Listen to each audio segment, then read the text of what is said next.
Llegué acá a finales de 1999, tengo alrededor de 8 años de estar aquí en Barcelona. Yo soy salvadoreño y en mi país pues ha vivido una guerra de alrededor de 12 años, una guerra cruenta, han habido 75.000 muertos y esto pues deja muchas heridas en el pueblo y entre las familias, entre los sectores sociales. Por esas razones de ese conflicto tan fuerte que hubo, de un costo social muy grande, pues hay 2 millones o 2 millones y medio viviendo en el exterior. Con las compañeras de trabajo, muchas veces que yo les cuento mi vida, ellas quedan bastante impresionadas. Creo que son cosas que cualquiera ciudadano o ciudadana catalana no es fácil que se las pueda imaginar. Hola chico, ¿qué tal? ¿Cómo estamos?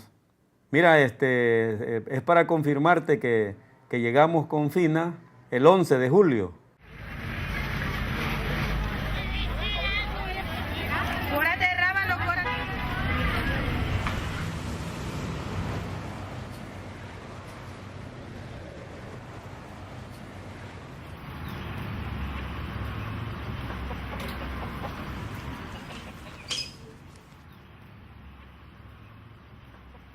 Soy Evelyn Romero, originaria del departamento de Morazán en Villa Rosario. Estoy acá en San Salvador viviendo con mi familia, mi esposo, mis 2 hijas. Estoy muy pendiente de la realidad nacional, una realidad con mucha crisis, con muchas situaciones muy difíciles, especialmente para la mayoría de empobrecidos de este país. Es por eso que estoy viajando a Morazán a acompañar a las comunidades eclesiales de base que durante el conflicto estuvieron integradas a la lucha revolucionaria. No sé a dónde va a estar por la lista. Comunidades que también estuvieron en el exilio y han regresado a repoblar lugares de Morazán. Con la canasta que se va por las nubes, ya no alcanzamos a comprar lo necesario. Por eso vamos todos a organizarnos y el 2009 veremos los resultados. Villa Rosario es un pueblito que queda en el departamento de Morazán. Estamos fronterizos casi con Honduras. Yo recuerdo desde pequeño que el tipo de familias que habían y las condiciones en las que vivía la familia eran de pobreza y de extrema miseria. Los productos que se exportaban a nivel internacional era el café, la caña de azúcar y el algodón.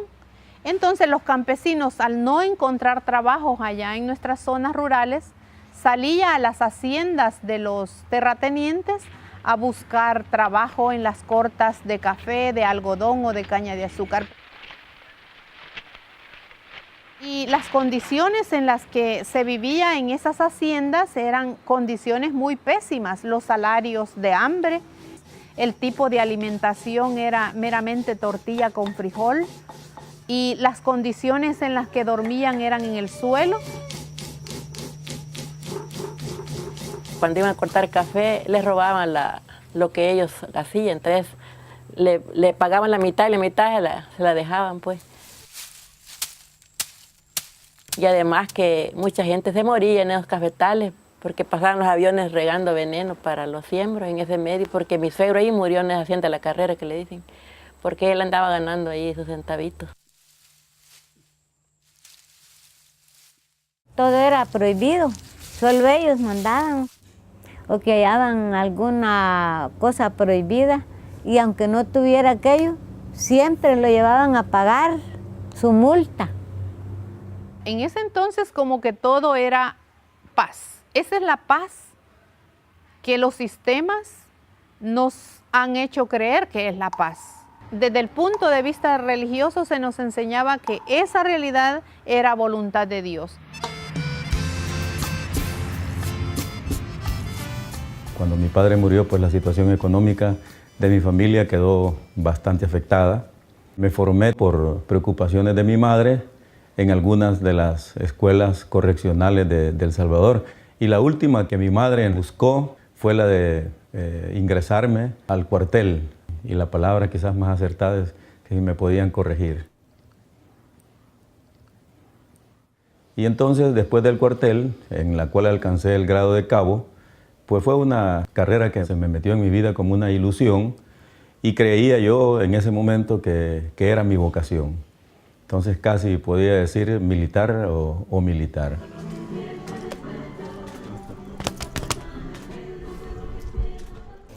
Yo siempre le he dicho que fui militar por necesidad, ¿verdad? No por vocación. No había de otra, pues, ¿verdad? Así no me quedaba otra opción. La pobreza era bastante grande en mi familia y yo, pues, aunque tuviera aspiraciones de ser otra, de seguir otro camino, como el caso, por ejemplo, que siempre aspiré a ser médico, no lo podía hacer. Cuando vino la guerra con Honduras, fui como comandante de sección y integré un batallón que le llamaron el Batallón de los Malditos. Yo no sé por qué le decían los malditos, es la realidad. Nosotros como soldados cumplimos con la misión y el deber que se nos había dado, pero también nos quedó una duda, ¿qué había pasado realmente con esa guerra? Aprendimos que la guerra es un acto irracional de determinados intereses que no les interesa realmente la vida de la población.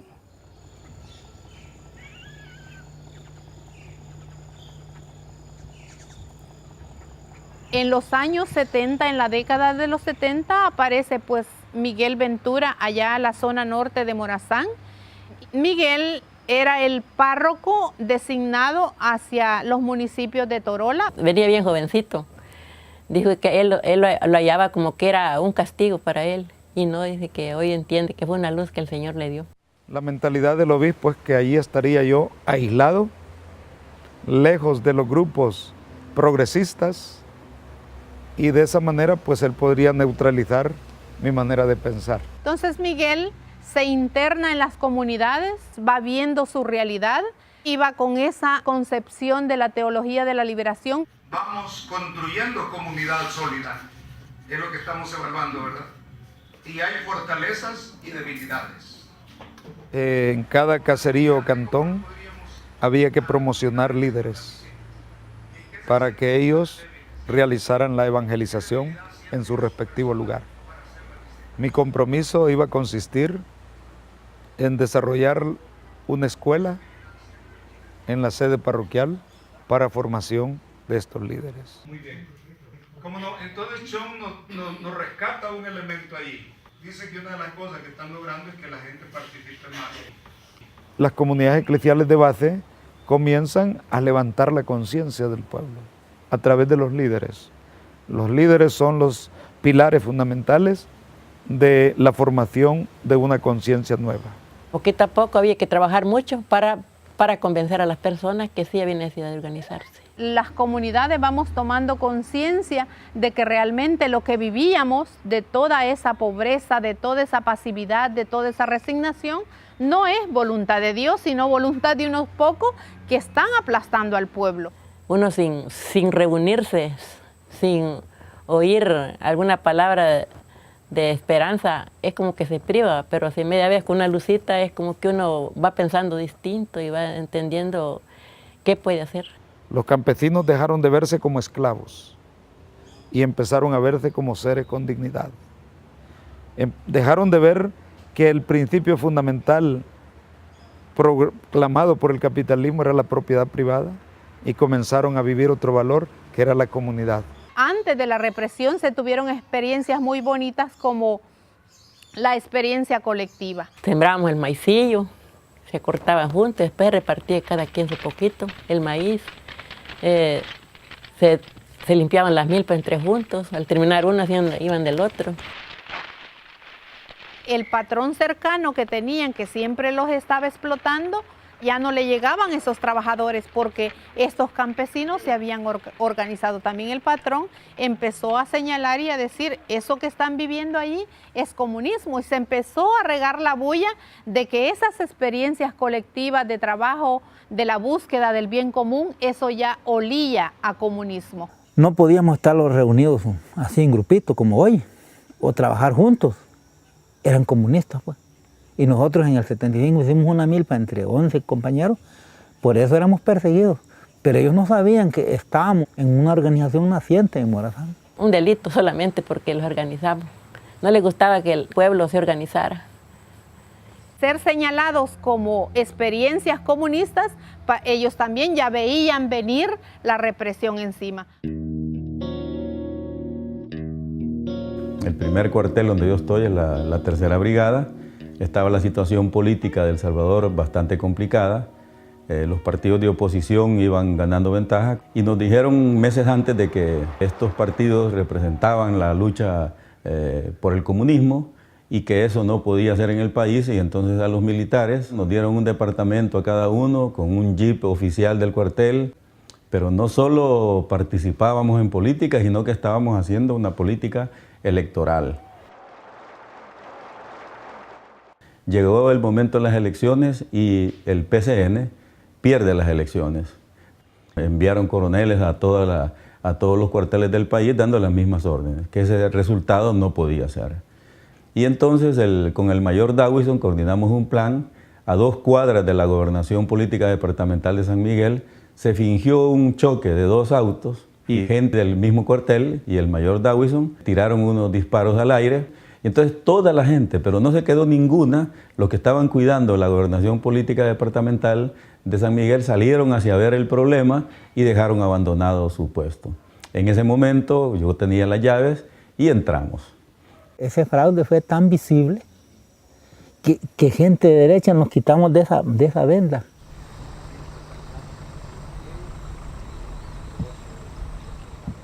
Creo que era la Semana Santa del 74, me visitó a Torola un miembro de la organización político-militar conocida como Ejército Revolucionario del Pueblo. El compañero que me visitó en el momento se llamaba Rafael Arce Sabla. Era un universitario con una personalidad excepcional y me visitó para plantearme la urgencia histórica de la lucha armada en El Salvador. Mi respuesta realmente fue que el incorporarse y envolverse en una lucha de naturaleza era una decisión personal. No se trataba de que porque yo tenía influencia sobre la gente, debía aprovechar mi influencia para hacerlos militantes, ¿verdad?, de una organización.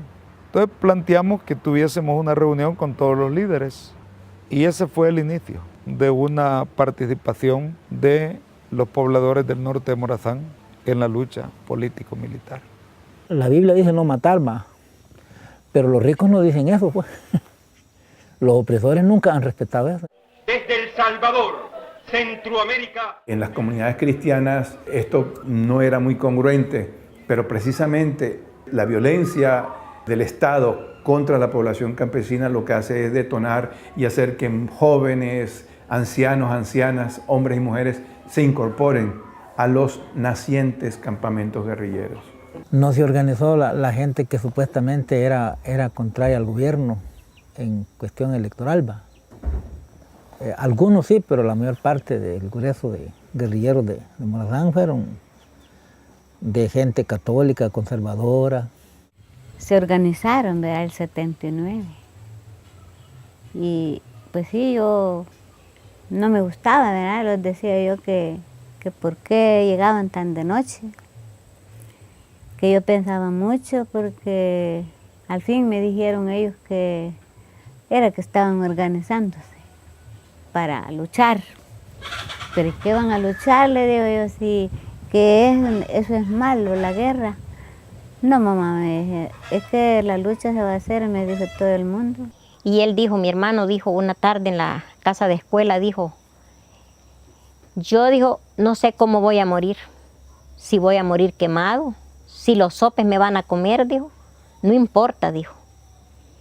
pero mis hijos, dijo, mis nietos que tenga, dijo, ustedes van a ver, lo que queremos es ver un pueblo nuevo, dijo, una nueva sociedad viviendo diferente, no como la vida que tenemos, dijo él. Así es que yo no sé cómo voy a morir, pero esa es mi decisión, dijo. Y cabal, él quemado murió en la Villa El Rosario.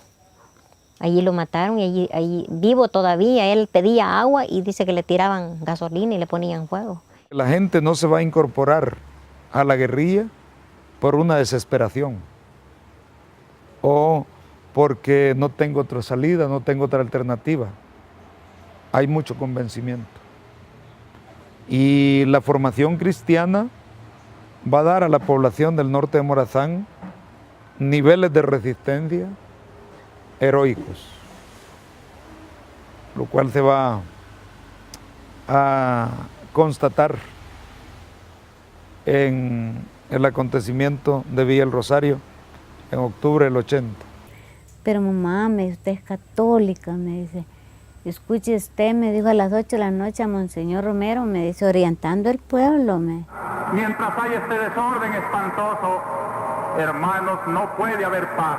El derecho de organización nadie lo puede violar. La represión que quiere deshacer los grupos organizados hace muy mal, porque la organización es un derecho humano que nadie lo puede violar.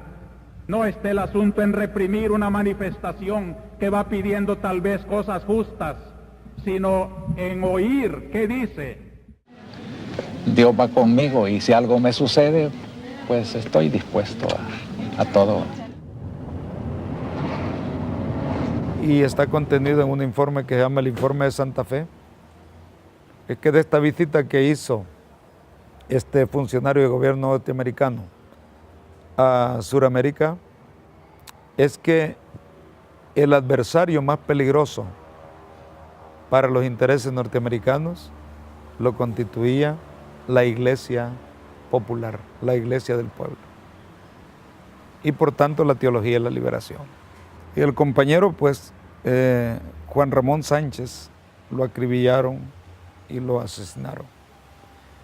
Al hacer registro de sus documentos, de su documentación, pues encontraron una nota que era para mi persona. También el padre ha sufrido, igual que nosotros, porque una vez lo apresaron. En ningún momento me explicaron así por qué me capturaban. El primer sentimiento que uno tiene es de soledad, sentirse solo. Y por supuesto, la convicción que uno tiene es que va a ser asesinado. Esa era la estrategia para hacerme hablar, es decir, contestar a las dos preguntas. ¿Verdad? Contestar a las dos preguntas, ¿dónde están las armas? ¿Y quiénes son los que contigo trabajan? Darles un listado. Pasaron así unos, voy a decir, un tiempo, haciendo las torturas, levantándome, bajándome, para que el dolor fuera cada vez más intenso. Entonces, Monseñor Romero, tuve conocimiento que él sí intervino e hizo los contactos pertinentes para hablar con los mandos altos de la Fuerza Armada pidiendo mi liberación. Ese punto es bien determinante. Y 2 días o 3 días después, todas las comunidades se concentraron en Ocicala para hacer una marcha exigiendo mi libertad. Que lo entregaran, decían los hombres. ¿Qué buscan aquí? Decía la Fuerza Armada. Aquí la ausencia de Miguel Ventura, que aquí estaba y por qué no estaba. En un lugar que nunca había habido expresiones reivindicativas públicas, ¿verdad? Se realiza la primera marcha, pero era también la presencia de un pueblo. Y eso hizo caer en la cuenta al ejército que efectivamente al norte de Morazán había organización. Y de ahí se desata ya una represión y persecución, ¿no? La cuestión es que empezaron con una represión, primeramente es que los catequistas los vamos a matar, y sin saber lo que éramos, ¿me entiendes? Y nosotros en ese tiempo no habíamos tocado a un guardia, pues. Yo asisto a la Escuela de las Américas, que estaba ubicada en el Canal de Panamá, y es donde los Estados Unidos hace que los oficiales se imprenden de su doctrina militar, formando las unidades que en cualquier parte se enfrenten pues, a las unidades guerrilleras que puedan surgir en los ejércitos revolucionarios en América Latina.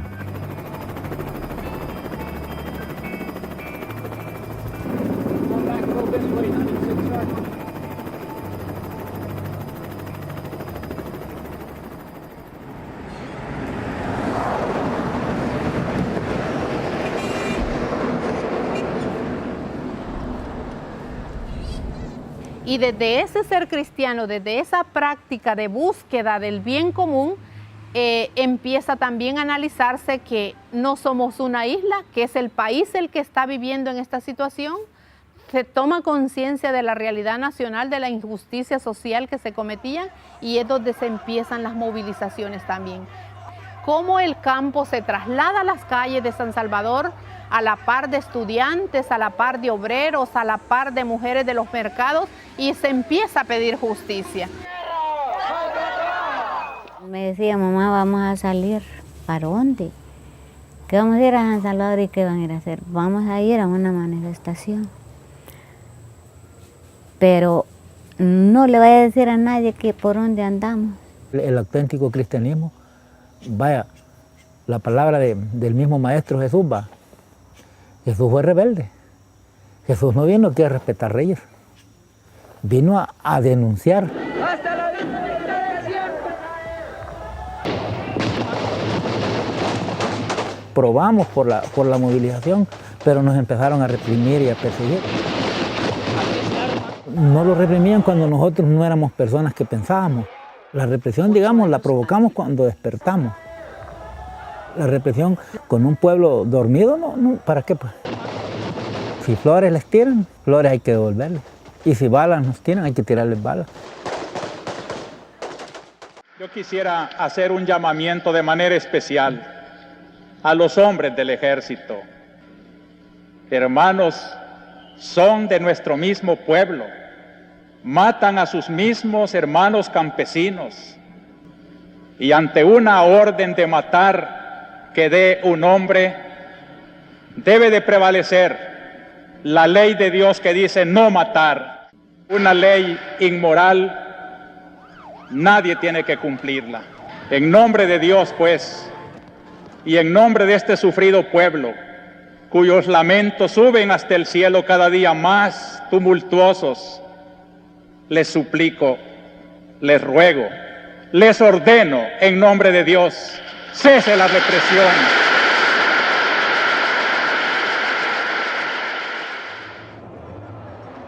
Un día después de esta homilía es asesinado.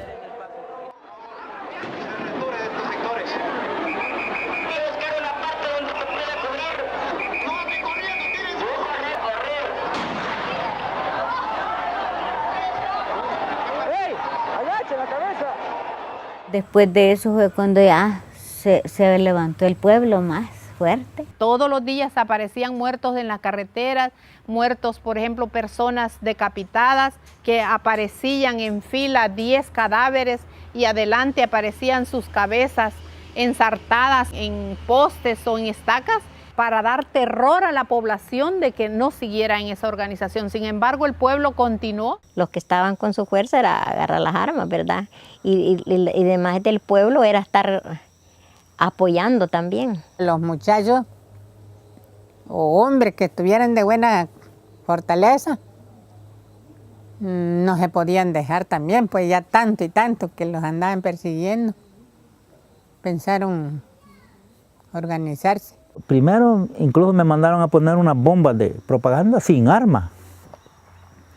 Después, a tomas de emisora ya con una pistola. Pero ya para defenderse. Luego, los sabotajes a comandancia ya armados, con pequeñas pistolas. Teníamos que estar unidos, esa era la organización, estar unidos y defenderlos unos a los otros. En las montañas estaba un contingente social dispuesto a continuar esa lucha por la democratización del país y por el fin de una historia de 60 años de autoritarismo en El Salvador.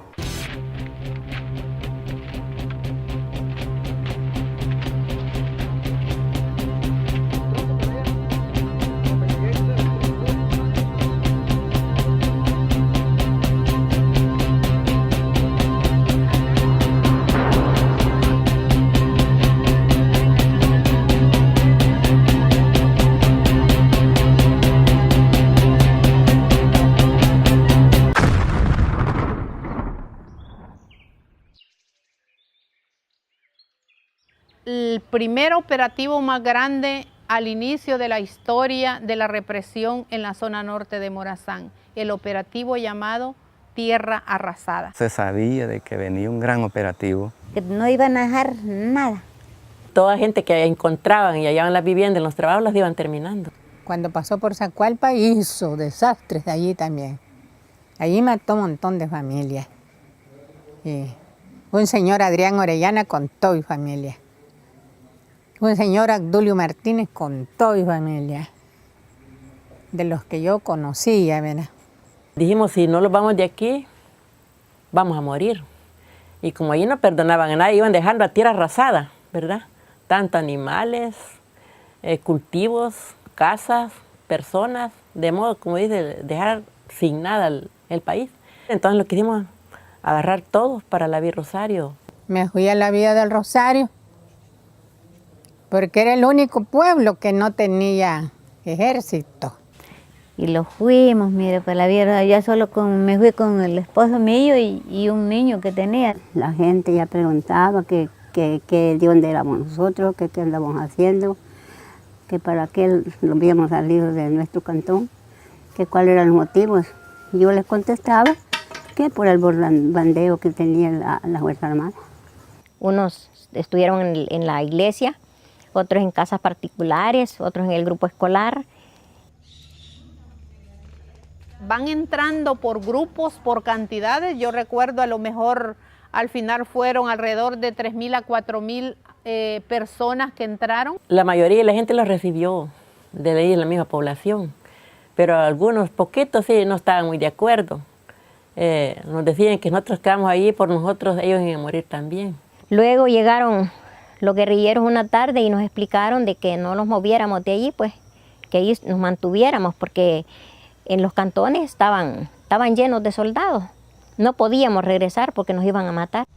Cuando recibimos a esa gente, nos tocó empezar a recaudar lo que se necesitaba para que esta gente sobreviviera. Tan solo podíamos dar una vez al día una tortilla con un poquito de sal. Pero cuando eso avanzaba cada día y nosotros siempre íbamos a pedir maíz, la gente decía, pero esto ya se nos está terminando. El ejército revolucionario tuvo algunas valoraciones que si ellos se mantenían en resistencia, podía haber un fracaso mayor de aplastamiento, no solamente de ellos, sino de todos sus familiares, que eran los que estaban refugiados en la Villa El Rosario. Entonces toman la decisión esa noche de retirarse y así no había justificación para hacer ninguna masacre. Nos fuimos retirando y rompimos el cerco aquí, cerca del Torola. Sabían que iban a morir si se quedaban ahí. Y los que no salieron cabalmente allí porque algunos eran bien enfermos. Cuando yo me pasé íbamos como 8 armados nomás, pasamos como 200. Pues después, como los 3 días, dijeron que iba a entrar la tropa aquí al pueblo. Entonces nosotros los fuimos huyendo, porque los podían fregar. Como andaban unos conocidos y los conocían a nosotros. Bueno, yo les dije a la hija y la mujer, andábamos 12 juntos. Y entonces, salgamos de aquí, le dije yo, porque no los van a matar estos aquí, al entrar el operativo. Los mataron, que más de algunos le dije, nos va a poner el dedo. Pues sí, porque éramos guerrilleros.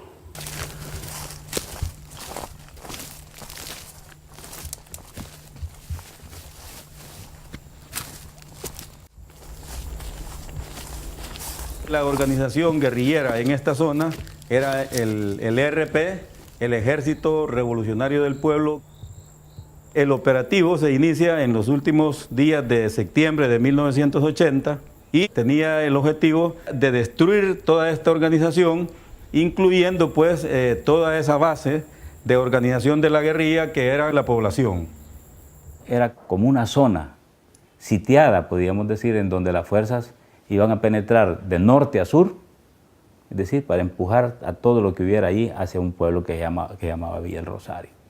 Iban varias unidades en esa ruta, la de Mena era la que iba en dirección al pueblo, pero donde iba, por ejemplo, por decir así, Medina Garay, y en donde iban otros, Era una devastación la que iban haciendo de los bienes de la población, quemándole ranchos, matándole los animales.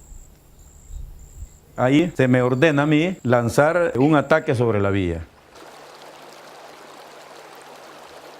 Por la noche de ese día anterior al ataque, en este río iban pasando 2 niños.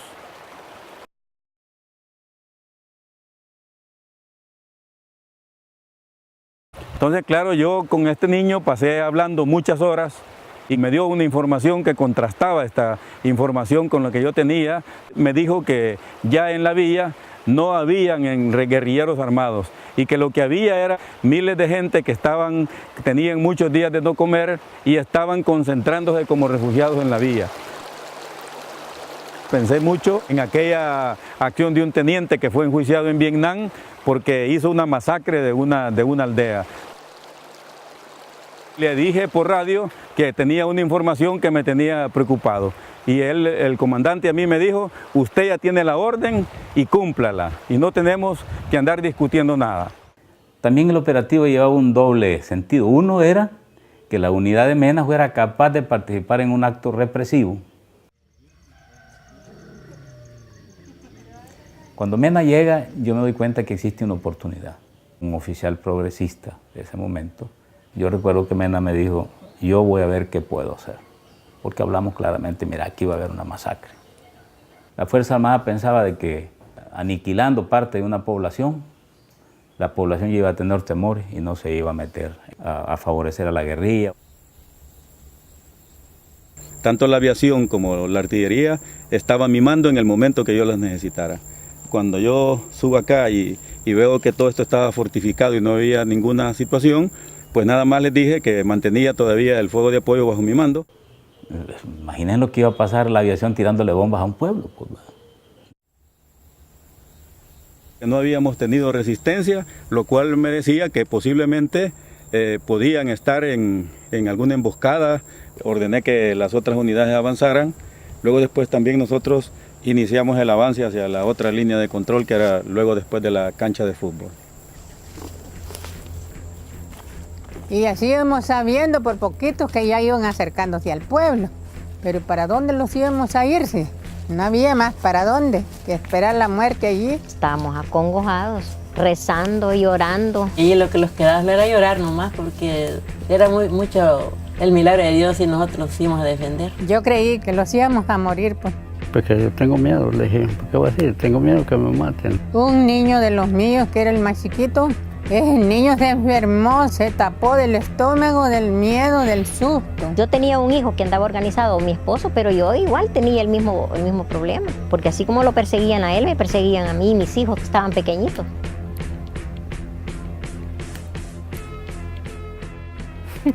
Hola, ¿qué tal? Hola. ¿Cómo estás? Mucho gusto, hace 28 años por acá.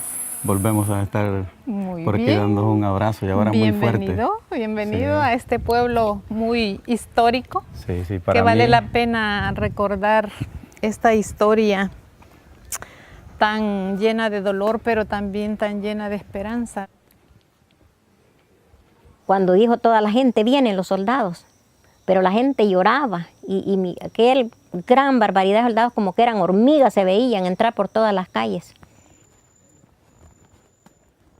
Nos formaron una línea de mujeres, una de hombres, y ellos, el ejército tenía un libro donde estaban viendo ellos un listado que ellos tenían y estaban apartando gente. Y el que andaba en los documentos y andaba en la lista por el apellido los conocía, ahí nomás los mataban, los tiraban a una zanjuela. Un compadre, sí, yo vi cuando a él lo apartaron, que era de mi cantón. Cuando le dijeron, ¿cómo te llamas? Manuel de Jesús Hernández. En la casa de él era campamento de los guerrilleros. Este se queda, dijeron, y lo apartaron. Y él esa noche lo mataron. Los que el día de hoy que estaban buenos, iban a enterrar a los que habían matado el día anterior. Y los que estaban el día de hoy iban muertos el día de mañana, desde que unos con otros se enterraban. Y en la noche mataron a alguna gente de la que apartaron. Porque como nosotros nos encerramos y dijeron que nadie saliera. pero se oían los balazos. La información que nos había dado el mando estaba contractuada con la información que había dado un niño, porque el niño me dijo exactamente lo que tú estás contando y lo que aquí había. Pues yo comprobé también de que realmente lo que habían eran puros niños, mujeres, ancianos, campesinos. Enfermos, mujeres embarazadas y también señoras recién criando. Traté de convencer a los oficiales y por último, pues como los militares no somos solo de convencer, sino que damos órdenes, pues yo también ordené que hiciéramos el plan que yo estaba pensando y que yo estaba planteando. Desde el momento que ella entró empezó a ver de que no era gente armada, porque según el informe es que todos los que vivían en el Rosario eran guerrilleros, pero gracias a Dios la cosa, el que venía al mando del operativo, que era el capitán Mena Sandoval, él logró más o menos darse cuenta de que no eran guerrilleros. Todavía en realidad tenía temor de que más adelante fuera como una estrategia y hubiera una resistencia y las cosas las veníamos haciendo a nivel militar con mucho cuidado. La señorita Evelyn Romero recogió víveres allí por las casas. Y llegaba a dejarlos, como éramos bastantes los que habíamos en la iglesia, una pailada de arroz y de tortilla. Ella solo partía la tortilla y lo daba la mitad cada uno, cucharaditas de arroz, como era bastante la gente. Nos manteníamos con maíz, con lo necesario para poder darle el sostenimiento a tanta familia que había aquí en el Rosario. La gente medio salía con temor a agarrar el pedacito de tortilla para regresar a su lugar. Fue entonces cuando usted llega y dice, buenas tardes, yo quiero hablar con las personas que estuvieron repartiendo las tortillas allá afuera. Y yo sentí en su persona una preocupación y empecé yo a decirle, tenemos ya varios días que la gente sufre hambre. Entonces usted inmediatamente dice, aquí vamos a ver qué podemos hacer. Y usted empezó a llamar, a pedir víveres para la gente. Mejor mandé yo, dijo, una orden de que me mandaran unos helicópteros, dijo, con comida. El día siguiente los helicópteros cayendo con muchos sacos de arroz, de frijol, de maíz, aceite. Fue como una bendición de Dios porque realmente no esperábamos eso del ejército que venía y nosotros esperando que era a aplastarnos que venía. Aunque al inicio yo realmente, voy a ser sincera, no confiaba plenamente. Y usted me estaba explicando, este es arroz, estos son frijoles, pero de repente yo muevo así un poco la cabeza y veo un cuarto donde habían unos capturados. Y yo eso a mí me dolió tanto y dije, ¿y esto cómo es? Quedó tontito de los grandes golpes que le dieron. Quedó enfermo de la mente el muchacho. Francisco Carrillos. ¿Cómo es posible que con una mano se torture y con la otra se dé comida? Entonces usted se puso rojo y me dijo, yo quisiera que usted me entendiera.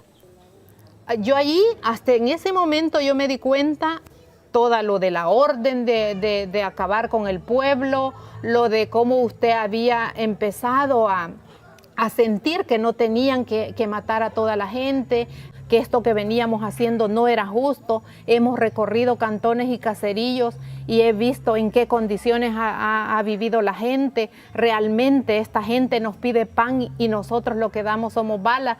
Pero no se preocupe, me dijo usted, esa gente que usted vio capturada va a salir. Y me dieron unos jugos para tenerlos listos cuando él saliera. Y cuando lo vi yo cómo iba, hasta morado iba. El coraje de lo que habría estado embrocado. Y las manos bien inflamadas. Yo entro aquí a este templo, traté de hablarle a la gente, pero la gente no me oía, la gente me miraba cada vez con más odio. Y entonces había un asistente a mi padre y yo le dije, dame una ración de comida. Porque quería hacer un gesto porque ya no soportaba las miradas de toda la gente. Se acercó un niño así, entonces yo le di la comida con todo el cariño que te puedas imaginar. Y de repente vino la señora, lo aló con mucha violencia, que yo me sorprendí, Le quitó la comida y además la sacó y la empezó a tirar a las paredes. Y donde sí realmente tuve la plena confianza fue cuando en un momento que ya estábamos más calmados, creo yo a los 3, 4 días, y le digo yo, cualquier persona con esta situación que se está dando haría lo mismo que nosotros estamos haciendo. Pero no es que están ya organizados ustedes con la guerrilla, no, le digo yo. Entonces me dice usted, es falso el informe que nos han dado. Y me extendió un papel. Bueno, empecé yo a leer, el primero era Tony, de ahí mi otro hermano Noé, y después seguíamos todos los del grupo. A mí me dio ganas de sonreírme porque realmente ese gesto de entregarme el papel donde estaban los anotados para mí, fue algo de mucha confianza. Fue un gesto que me dijo, ese hombre está bien, ese hombre defiende la vida. Y no hizo la masacre que llevaban en el pliego de peticiones. Ya reconocido dijo que esa orden no la iba a cumplir, porque le dolió el corazón, dice, que su mamá era católica y también sentía él que él no lo estaba haciendo bien. Si Dios no hubiera hecho presente el corazón de él, a saber qué hubiera pasado. Quizás no hubiera habido ningún sobreviviente en ese lugar. En el caso del capitán, el Señor lo tocó. Si Mena no hubiera evitado esa masacre, allí los iban a dar a nosotros un golpe. Lo que no hicimos aquí, esa matanza que nos fue, quizás representa en gran parte la derrota del plan contrainsurgente de los Estados Unidos y de El Salvador acá. Era realmente la base, los hijos de los excombatientes, y muchos de esos niños de la villa fueron combatientes. El éxito del operativo, del precedente, del antecedente, para que la gente no siguiera integrándose a la guerrilla, no se dio. Los sucesos de la Villa del Rosario, el operativo militar de 1980 en octubre, fue un fallido intento por parte de la Fuerza Armada de aniquilar un movimiento social que iba en crecimiento, y lejos de apagar la llama de la lucha social, los eventos de octubre lo que hacen es que son un elemento catalizador. Radio Venceremos, voz oficial del Frente Farabundo Martí para la Liberación Nacional, inicia la emisión de esta hora saludando a la clase trabajadora salvadoreña. Nuestro bautismo, por decir así, revolucionario, nuestra decisión trascendental como militares, como oficiales, estuvo en Perquín y en el operativo de octubre sobre la Villa del Rosario.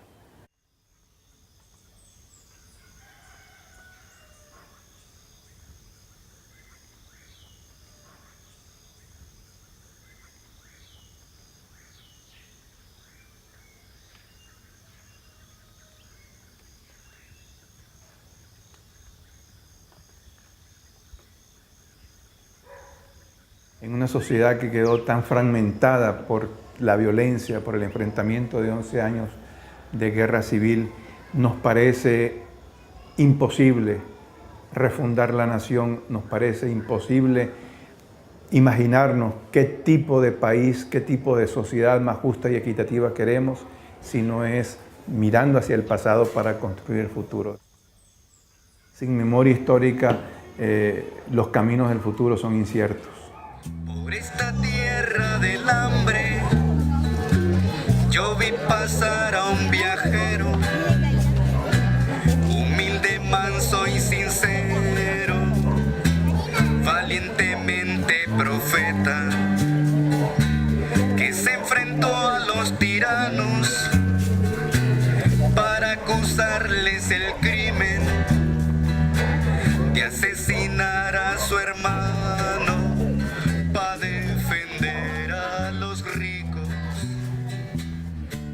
Quiero comenzar diciendo que la década de los 70 fue una década de luz. Y qué bonito fue tomar conciencia a través de eso que tan arraigado tenemos los salvadoreños y especialmente las áreas campesinas y rurales como es la fe. ¿Qué pasaría si el pueblo no hubiera estado organizado?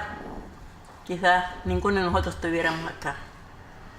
Por eso le damos gracias a Dios a aquellos que tuvieron la gran valentía. Nuestros hermanos que dieron la vida, no creemos pues que no están muertos, sino que están vivos, también aquí en medio de nuestro pueblo salvadoreño, porque ellos murieron por ver un país libre. No lucharon por un día, lucharon por años, y lo más grande, que ahora siguen, ¿verdad?, luchando, generando esperanza para derrotar aquello que se opone a la dignidad de todo ser humano. Gracias, hermanas. Nos han llenado sus palabras de ánimo y, como decía Monseñor Romero, con un pueblo como este no cuesta ser buen pastor, decía él. Lo primero que quiero decir es que me siento emocionalmente muy tocado por esta realidad. Una de las cosas que he vivido en mi vida, y una pregunta que siempre me hacen, es cómo un militar se transforma en guerrillero. Quizás inicialmente fui un militar que creí que iba a servir a mi pueblo con el uniforme. Se movieron muchas cosas y también se movió la vida. Porque de lo contrario no estaríamos aquí dialogando la historia y dándonos la posibilidad. Fíjense que hasta eso se movió la historia, porque quizás seríamos una historia de muertos, pero somos una historia de vivos.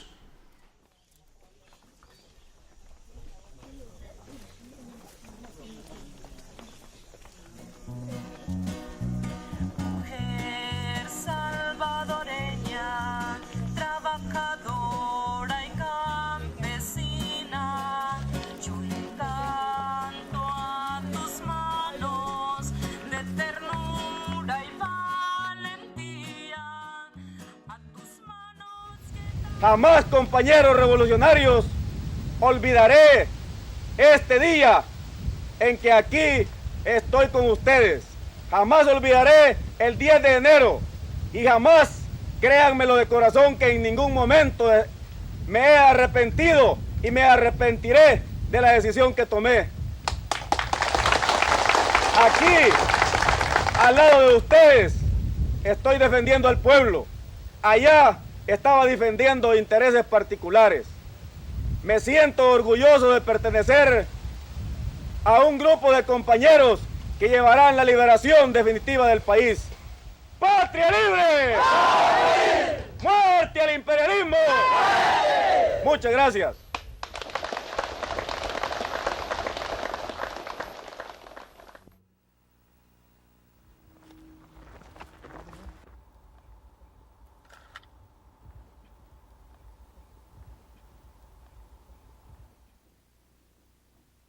Nunca prácticamente el ejército ha estado del lado del pueblo, pues ha estado del lado de resolver los problemas como institución, como ejército.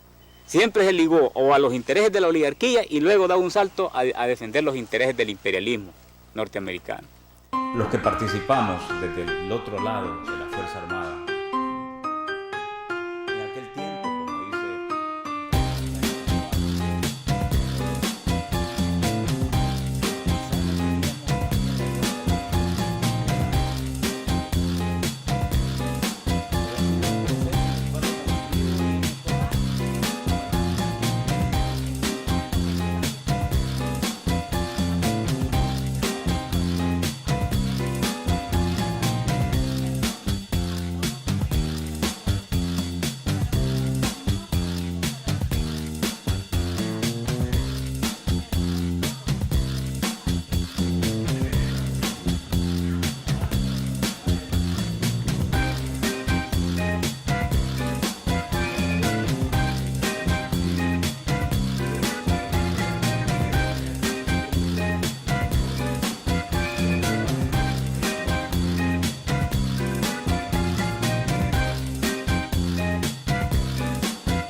y que podamos vivir en paz con dignidad, como lo cantan los torogoces de Morazán.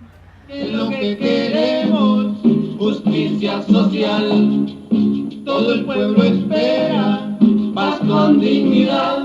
La guerra, las armas, nunca en El Salvador y ojalá que nunca en el mundo. Las fuerzas vitales de un pueblo tienen que rehacerse en un contexto, ¿verdad?, muy adverso.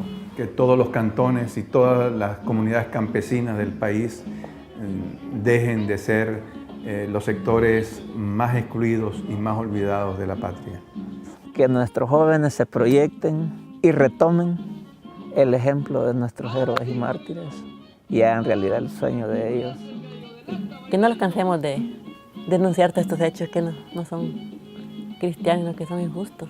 Que estemos en paz todos, y por eso murieron bastante gente. Yo quería ver, pues sí, la libertad. Y lo que queremos nosotros es salir de esta pobrería. Encaminar a los jóvenes, contarles la historia, lo que hemos sufrido, lo que ha costado sangre. Y hay que inyectarle a las nuevas generaciones para que esos cambios que son necesarios poco a poco se vayan mejorando. La integración del pueblo en una sociedad no excluyente. Trabajar y concientizar a la gente, pues. El cambio viene, pero la paz no la haría una sola persona, la haríamos entre todos. Tenemos la esperanza que va a cambiar. ¿Y usted qué dice?